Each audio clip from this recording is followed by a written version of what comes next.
Hey everyone, Nick here. I'm getting ready to go out to Pit Stop. It's Friday night. I'm all packed up here. And before I head out, I wanted to record a quick segment here going over a lot of the stuff and questions that I see in the comments from my first video about racing on the oil track. So I thought now would be a good time to address those.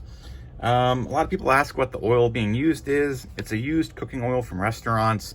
I don't know where they're getting it or how much they're getting it for. I'm not involved in any of that. I'm just racing it. I just know it's a used cooking oil from restaurants. How are they putting it down? So basically they just pour it on the track and spread it around with a push broom. Does it smell? A lot of people ask, does it smell? Me personally, I do notice a faint odor. It's a distinct odor. It's not pungent or anything like that, and I don't think it smells food-like at all. But there are guys who have made the comment at the track that they do think it smells kind of French fry-y or chicken nugget-y. I don't smell that at all, but they do, so I guess it just depends on your own nose whether or not you smell food or you just smell something. And does the oil get on the cars? So no, it really doesn't. There is a little bit of pickup on the tires when the oil is fresh and tacky, but otherwise it stays on the track.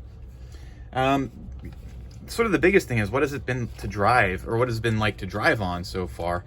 And the surprising answer is that from week to week, it has changed drastically.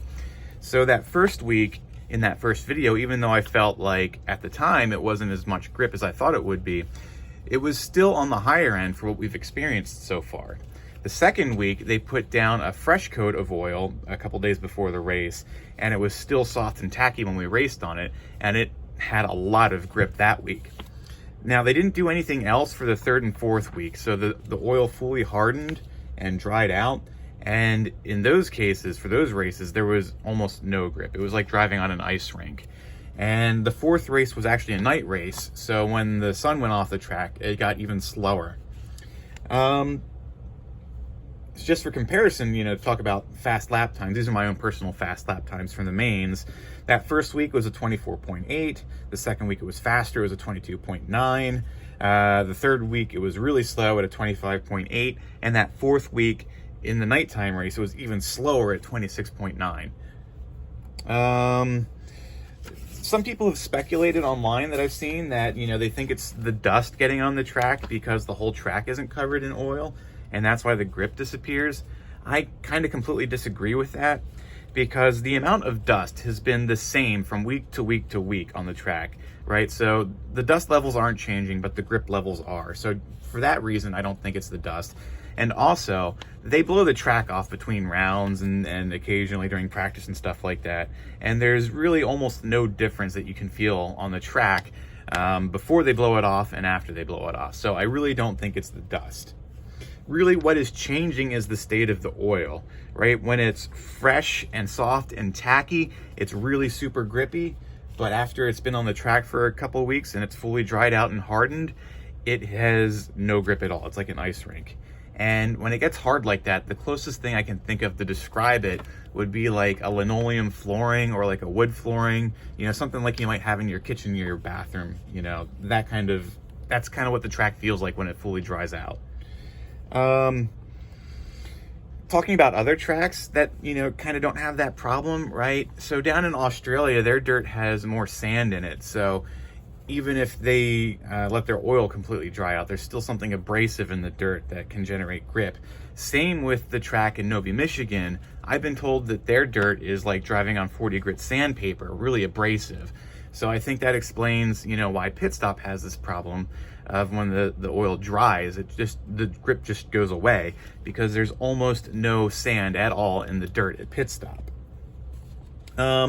For tonight, I'm expecting that we're going to have more grip again because during the week they put out more oil, and a couple of people who have been on the track for practice before the race today, they've reported, basically that the fresh oil has been super grippy. So that's kind of what I'm expecting going in. And with that scripted rant out of the way, let's go racing. All right, so here we are at Pit Stop, and as I thought, the track and the oil on the track is very tacky. Like, you can go out there and walk on it and you can feel it sticking to your shoes. And let's watch this car a little bit. The cars definitely have a lot more grip today with the track being as tacky as it is. Maybe might have cursed that guy. I don't know. But anyway, so I'm going to go out with those raw speed radars in the gumball compound and see how they feel. And yeah, we'll go from there and see what happens.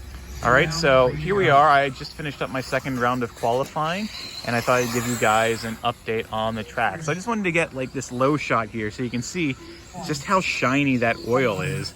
And this is probably where it's the wettest and the tackiest still. So I thought, you know, it'd be really cool for you guys to be able to see that.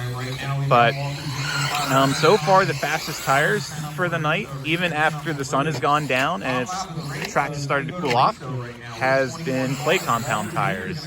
I was actually on ghosted out treads on the rear, and yeah, they worked great. So with this really thick coat of fresh oil, it's just been super grippy.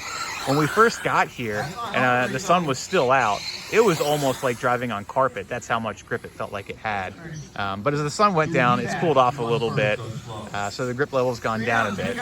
And, you know, because we still have the situation of, you know, dust on the edges of the track getting into the racing line, the slicks do get a little hairy occasionally. So I feel like if I had a bar tread, I would want to run that instead. But I've got what I've got, and I'm going to make it work. So, yeah, it's been pretty fun. Oh my God.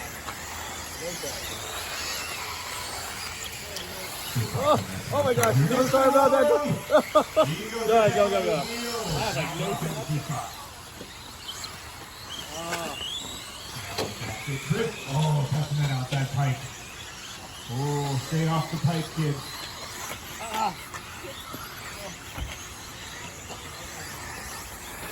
Oh, man, a little bit of a tail on the sweep with his tail coming out. And that's going to let you come and go back up into that 2-5. He gets to put pressure on the line right away. Obliterated the field in round number 1. Choosing the clay slick, the bold choice, the correct choice. Lap and a half lead. But since then, the gap has been closed and everybody else has caught on to his game. And maybe the game itself has changed. Whoa, the whole thing got saved. Into the 3 spot. My grip just completely left loose. Yeah, it's going to be... Oh, Nick coming to the lead. Nick in the slow yellow. Heading into the left side. Daytona turn. 50 climb right behind him in that. That's what I was saying. At the bottom, Kyoto, RB7.5. Kyoto rejoining the Cascade game officially. Marshall! Oh my gosh. The paint cars are back. Got a big kid coming out of the sleeper. That's going to be Mike Louie. Mike's got leaders coming up on him. He's going to hang it wide and let Chris go. Well played. Mike, next 2 cars to you. He's going to be that lead battle. Next 3 cars, actually. Mike's going to play nice. He always does. He's a nice guy. And he enforces his next side of the court. Oh, he's trying to get to Bob Jr. He's going to get right in front of Nick there. To be fair, if Nick hadn't hit his foot, he was going to hit Bob Jr. anyway. So, Thanks. You know, we'll see what it is. I appreciate the effort, man. Second. Can we fly out front? That drop trying to keep cut. That's car a bit of a handful right now. Chris looked vulnerable for the first minute, maybe minute and a half. Now things are starting to look kind of status quo on us right now. Chris just slowly driving all the way. Lead's going to go up to 4.8 that time by, but Nick coming top lap 23.2. Right behind us, Bob Jr. 23.2. Third and fourth place, and half a second faster than your leader.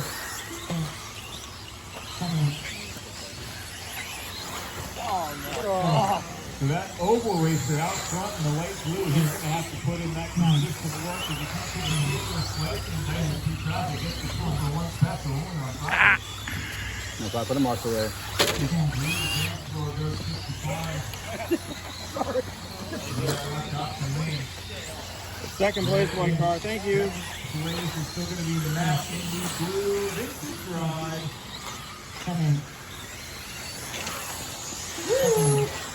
8, 9. Traffic in the red and white, trying to put some pressure on that.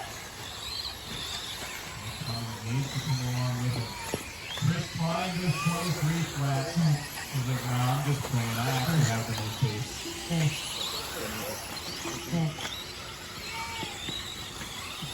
4 run down here as we approach the halfway point. Chris flying out front, 8-second lead over that cross. Matt has half a second on Bob Jr. Bob Jr.'s got 3.5 on Nick. 13 seconds in back to Brian Woolman and Ryan Gantz. 2 seconds apart for 56.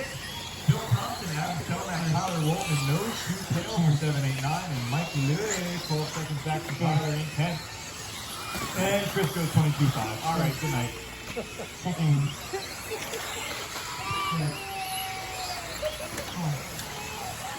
There's no crying, right?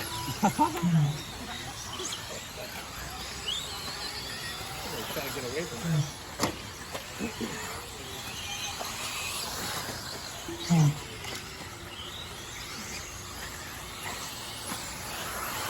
Fifth. Second.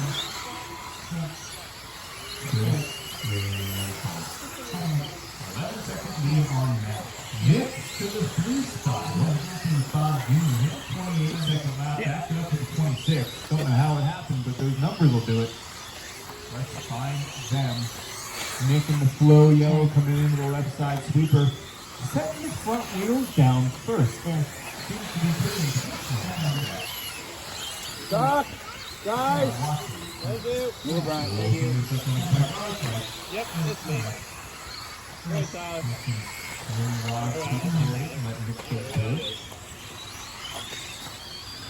He's kind of very low, very settled. Go inside, Lou. He's pretty stable. Oh, my God. I'd like to see Nick maybe close on Chris a little bit, but right now Chris is kind of second. Lead up to 16 seconds.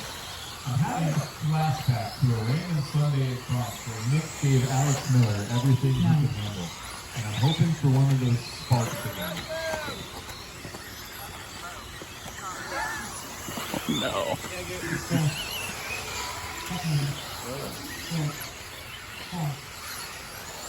This one is a Durango with a custom chassis.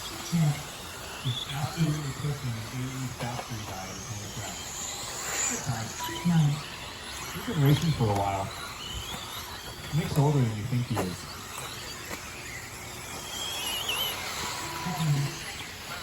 Whoa, buddy. Nick is the pressure right now. Bob Jr. in the red and white right back up to his wing. Over the last couple laps, Bob's been chipping away at it. He is here with a minute and a half to go. A few more laps left in him. Bob Jr. Woo! He said, I have to take the chance and try to turn left out of this tight slap. He just cleared that front right tire. But if he had started on the other way, he probably wouldn't have gotten the other side of it. So it's fair with the case. 8. Bob Jr. pushed back up to the rear wing of Nick. Marshall, please. In the middle, somebody. Spot his last lap. One stuck in the middle. Ryan probably just losing the 6th place to Adam on that. Nick is Ryan there. Fine between us, Nick. Oh, really? Brian Dang. gonna go up to the 6th, Ryan to 7. That's sad. 7. So Bill is 7. Ryan to 8. Woo! That lap was oh well. Chris Paul, 25 seconds to go. 22 seconds lead. I'm no mathematician, but I think we can pull off right now. And Mike Louie is going to do that thing. As cars are just Wow. flying into the back dance floor. Bob Jr. going to pipe it one more time for good measure. And now Bob got to worry about Matt coming to the line. He was 3 seconds left to go. Power up the rear motor. How he needs to get there. So Bob Jr. and Matt are done. Please let Tyler come through. Tyler's done as well. Tyler's done as well. Tyler's just barely snagged the line. That's still live. Yay. Got Chris, Nick, Bill, Ryan, and Mike coming around to finish things up. Bill and Ryan could be down in 4 positions. The line here, and they're going to finish 4/10 apart. Oh man, that's good. Yeah, it's Saturday morning, the day after the race. I'm just chilling here with my coffee, and I thought I'd give you guys a quick wrap up on the video. So man, when the sun was out on that track yesterday, that was the most grip I've had on anything that was not carpet. It was insane how much traction we had. When the sun went down, we did lose a lot of that grip, but it was still way more traction than I'd ever have, you know, on a Friday night. So it was impressive.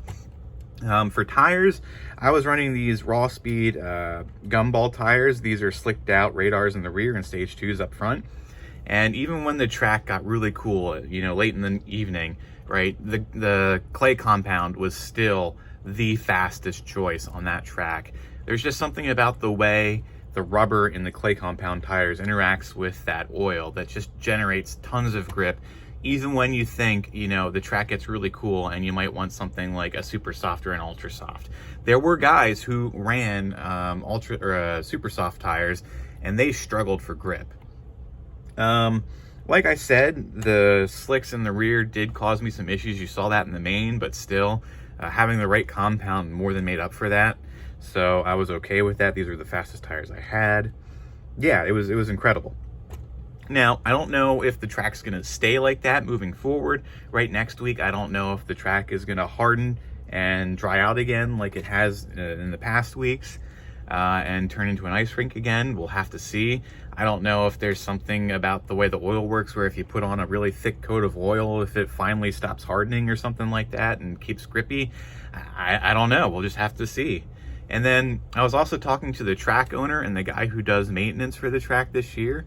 And it sounds like they're planning on doing the oil again next year. I mean, aside from the grip levels and the performance, the one area that it has really excelled, right, is keeping the track together. The track does not break apart and it does not need any maintenance with the oil on it.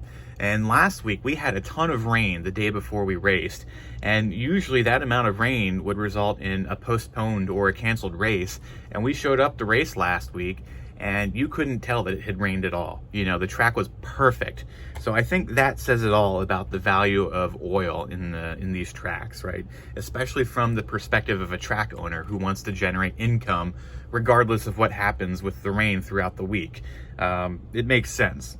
So yeah, I think that covers it for this video and what I wanted to show you guys. Let me know if you've got any other questions. I'll happily answer them in the comments. Otherwise, you know, do all the usual YouTube things like comment, share, and subscribe. And thanks for watching, and I'll see you in the next one.